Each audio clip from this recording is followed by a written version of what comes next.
Welcome back to the Tabor Gridiron podcast.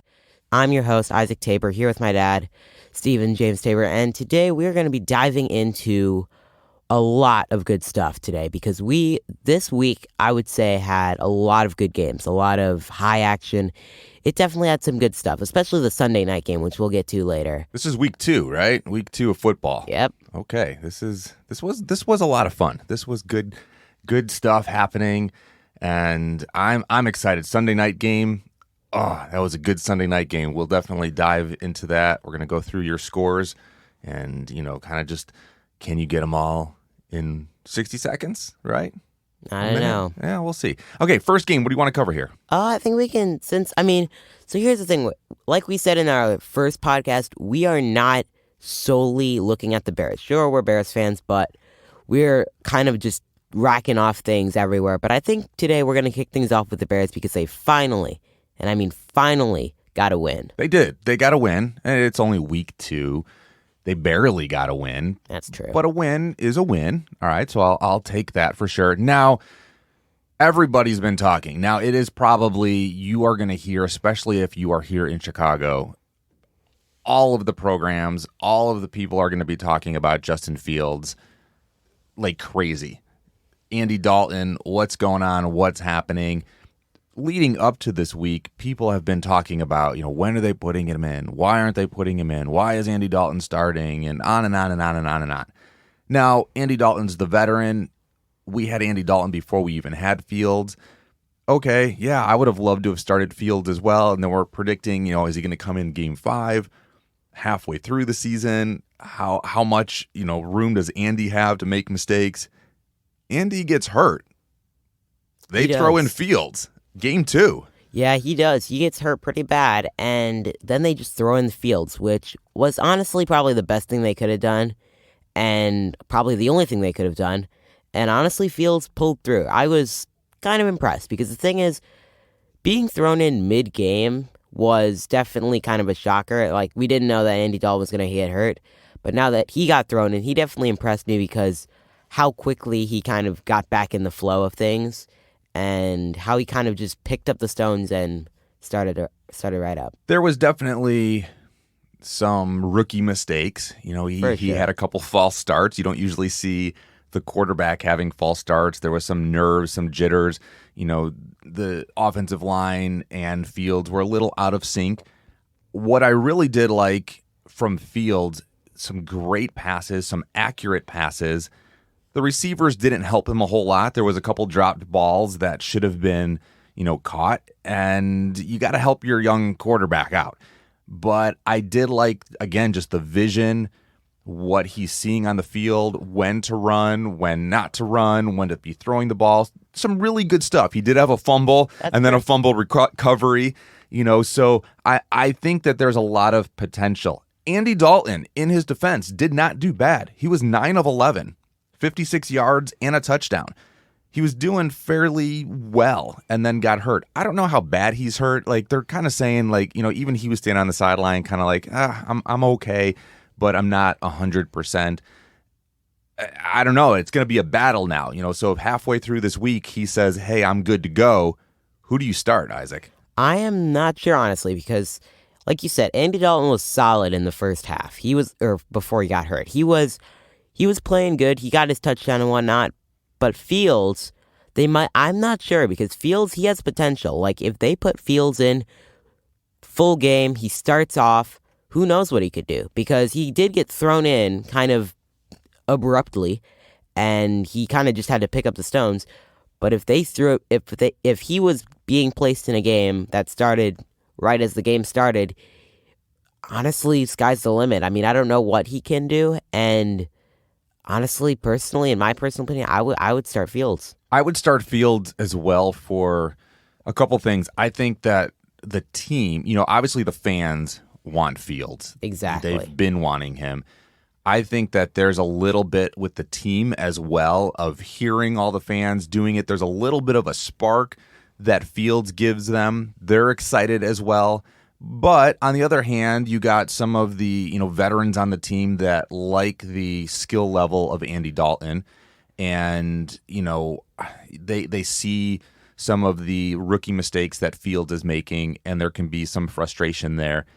But I guess it's kind of like, whose head are you going to mess with? And I think that Andy Dalton knows his time really is short. He knows that Fields is going to be replacing him. And so I think to put Fields in, then take Fields out, then put Fields in, I'd rather give the rookie some experience right now. I would start him. If he's doing awful, horrible, and Andy's good to go, then we throw Andy in. If we're really going to lose a game because of Fields and Andy can clean that up, I don't think that's really going to happen. I think that Fields is going to give them that best advantage to win. If he's going in and there's multiple turnovers, constantly throwing an interception, then maybe you sit there and go, hey, we got to get this rookie a little bit more experience. What better experience really than gameplay? I don't know. I'm with you. I think I would start him as well. Yeah, and like you said, Andy does have kind of a shorter timeline. So, like you said, if Justin's not doing good, we can put Andy in just to give him a little bit of time left, because he knows that he doesn't have much time. His days are numbered. He's kind of just not dwindling away, but he knows that Fields is eventually going to replace him, because Fields is young and Fields he's got a future ahead of him. Yeah. Hey, Thursday night game. I want to tackle that really quick. Thursday night was the Washington football team. We'll just leave the name at that. No commentary. And the New York Giants. Now, Isaac, it's a Thursday night game. It's fun. Hey, we get to sit down and watch some Thursday night football. And, let's be honest here. You were kind of giving me a little bit of a hard time, because you were like, oh, really? It's these two teams? This is going to be a boring game. Why are we watching this? I got to say, this game was actually pretty epic. It was a lot of fun to watch. And there was it was a great Thursday night football game. I have to admit, yeah, it was pretty good. Honestly, I thought, man, these are these horrible teams. Who would watch this? But I stand corrected, because those teams, they did put on a show. And I will admit, they're not the best tools in the box when it comes to teams, but they can put a show on, because they were on fire. They were throwing touchdowns. It was a high scoring. Taylor Heineke, where did he come from? I know, right? He stepped up. It was really impressive. He was actually fun to he stepped up and filled the position that he needed to fill. I mean, we've talked about him even in the past where, he's the backup. He's not that great. He really showed off his growth and his experience and was just top notch. It was a high scoring game. We expected a lot of just defense, low, it's going to be one of those, 7-3 games, 10-7, whatever. This was high scoring. It was very entertaining. It was. It was an entertaining game. So, hey, anything can happen. That's what I'm trying to say here, Isaac. Anything can happen. Buffalo Bills, I know we're going to kind of ride this Bills, I'm going to kind of jump on my childhood here, this season, because I think the Bills have a chance to get back to the playoffs. Really? And possibly win a Super Bowl. Buffalo did win. It was a little rough, but they won. They did. Miami is struggling. Miami didn't even score a point. Now, come on, you're in the NFL. You gotta at least put some points on the board. If you are a Miami fan, if I'm sitting there as a Miami fan and I'm watching my team and you get a big goose egg, come on. Yeah, honestly, if I was doing that, I would move to Tampa Bay, because now they got Tom Brady and everything. But the point is, Miami. Where is he coming from? 5 touchdowns? How is the guy still playing at this level? Exactly. He is just on fire. The way and how old he is and at the level he plays at, it's unrivaled. He is just incredible. I don't know. Tom has been a lot of fun to watch. I think, Tampa Bay is on fire. Can they keep this up? I don't know. I mean, again, it's football. So can you keep this up for 17 games? We have an extra game this year. What is going to happen? Okay, Isaac, I really want to throw you on the spot here again. You did such a great job last week. I want to see how many scores you can get. Let's give these guys just some quick scores. What kind of really went on in the NFL and happened this week? What's the score? Nothing. What's the score? What's the score? What's the score, Luke? What's the score? Time for Scores in 60. All right, it is time for Scores in 60. Isaac, let me get my little stopwatch here so you can. Old school. Do we even have stopwatches anymore? I don't know. I'm going with the stopwatch. Okay, ready, set, go. The Raiders beat the Steelers in a high-scoring game, 26-17. The Bears beat the Bengals, 20-17. The Patriots annihilated the Jets, 25-6. The Broncos came on top of the Jaguars, 23-13. The Bills, 35-0 against the Dolphins. The Dolphins need some serious help. 49ers beat the Eagles 17-11.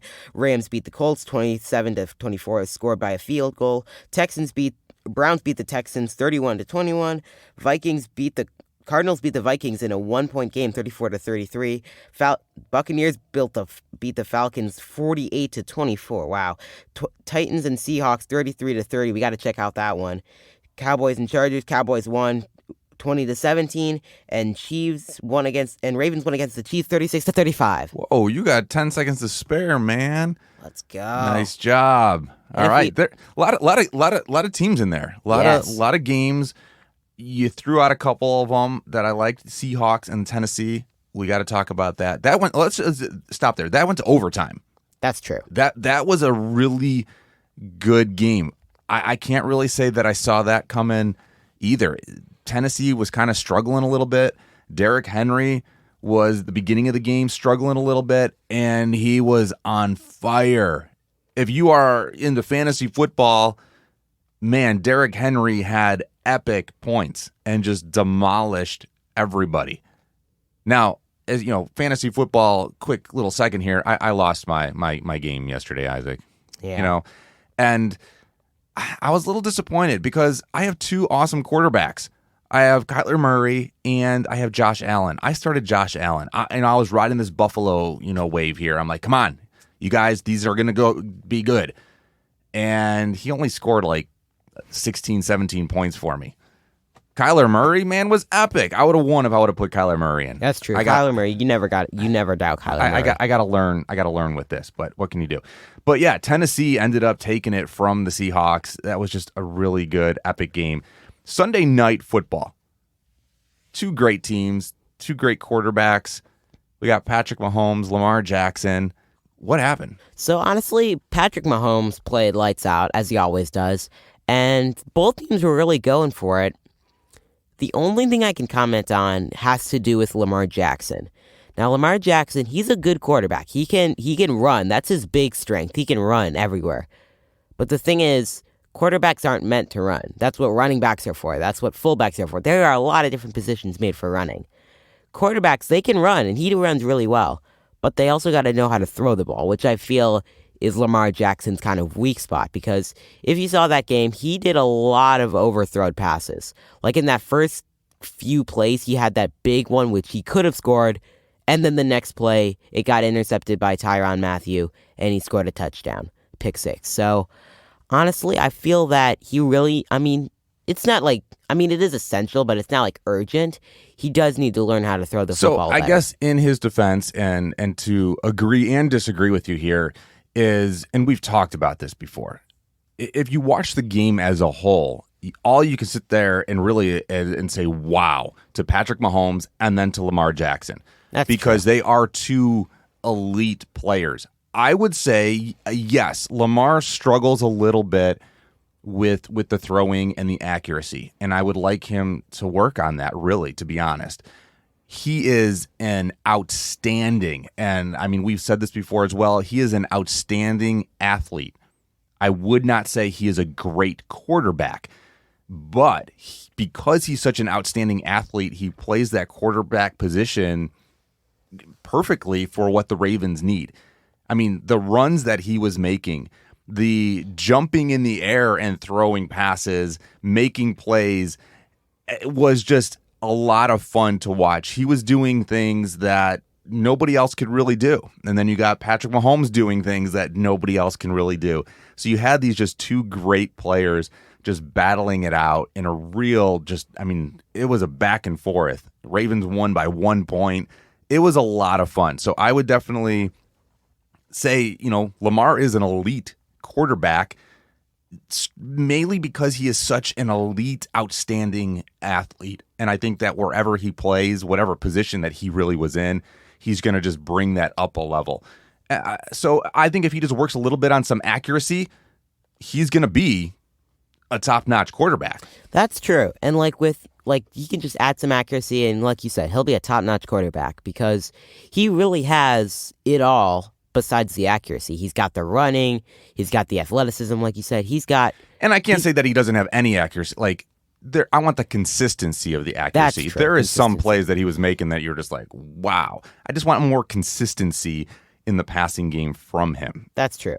And with this pass, we would rather him have 75-85% accuracy consistently than 100% accuracy every few passes. We would rather. It's just that would add so much more potential to him and how he can really up his game when it comes to being a quarterback. And so, honestly, that's all I can say. Sunday night games are my favorite. I think it's just a lot of fun to sit down, Sunday night game and just watch some football. It's just, I can't wait. This season's just going to be awesome. Okay, there's a couple undefeated teams right now. Really? I want your opinion here. Now, yeah, it's only week 2, but who's going to lose first? Okay, I want your opinion. You got the Buccaneers, 49ers, the Panthers, Raiders. Man, Raiders pulled this off. Two in a row. That's pretty good. The Broncos, undefeated as well. You got the Rams and the Cardinals. Okay, so... So who at this point, I want to know, there's a lot, a couple teams in there. Who do you think is going to lose first? So honestly, I know that the Cardinals are probably going to pull through because they're just so elite. Rams, probably not. Buccaneers, probably not. I mean, of course not. And honestly, I'd have to go with either the Broncos, the Panthers, or the 49ers. Because I don't actually know. Never mind, not the 49ers.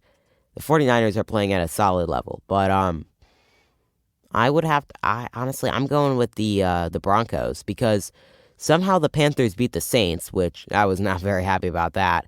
But I think the Panthers, they're playing at a very good level. They got a rookie quarterback. They are just, pulling through. I'm just going to throw out there, wouldn't it be wild if the Buccaneers lost first? I'm pretty sure the Buccaneers play the Rams next week. Oh. Now, if you got Aaron Donald putting some pressure on Tom Brady, that's kind of Tom's weakness. You get some, now Tom, he's been playing for a long time. And so he changes some things up and he knows how to get those quick passes out. But when he gets a lot of pressure put on him, and if Aaron Donald and the Rams D can do that, you might be getting, I don't know. I mean, it would be wild. It would be wild. It would be wild. If I really had to look at the teams and say, yeah, how in the world are you still undefeated? I would probably throw the Broncos in there. That's true. Broncos. I was kind of like, really? The Broncos? But their defense, they kind of stepped up. They were pretty solid, actually, this week. So anything can happen. That's true. It's football. And that's why we watch it week in and week out.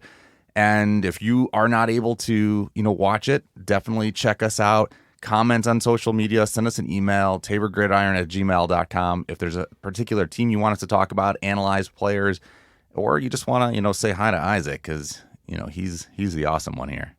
Thank you. Well, I mean, you're pretty good too.